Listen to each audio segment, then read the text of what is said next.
جينا لبلجيكا بحكم والغريب هو ان يلاه جيت بغي ناكل، خديت واحد الساندويتش سولتهم. انا عارفه هنايا عندهم اكله كامله الاغلبيه كيركزوا فيها على اللحم الحلوف، فسولتهم في لاكيس واش ما فيش يعني لحم الحلوف، واش اللحم حلال؟ قال لي اوكي حلال.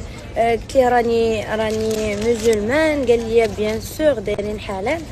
جبتو خديتو، يلاه جيت عضيت العضه الاولى كنلقى المذاق ديال اللحم غريب، في واحد البنه في شكل هذيك. فعاود رجعت ثاني قلت نزيد نتاكد ما نزربش. لقيت واحد اخر سولت له قلت له عافاك هذا يلا خديته، واش هذا راه اللحم الحلوف؟ هو يقول لي وي. صدمت قلت له سيدي يلا سولته قال لي نو، قال لي لا راه اللحم الحلوف. قلت له ولكن انا اكدت عليه وقلت ليه راه حنا ما كناكلوش اللحم الحلوف، قال لي راه ماشي اللحم الحلوف وخلاني كليتو. وتخيلوا كون كليتو انا مثلا كامل كون كليت هذا اللحم الحلوف.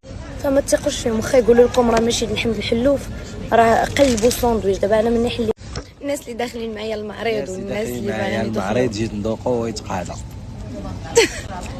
البركه ما نتفلياش من جيت ندوقو ويتقاضى. عضيت عضه وحده، كنت انت كره قاديتي بغيت غندوق واش عضه ديال التمساح هذيك. عضه ديال قنيه قالك تمساح، مالي هذاك التمساح انت اللي كديرها. ودابا صافي راه بغيت ننسى هذا الموضوع.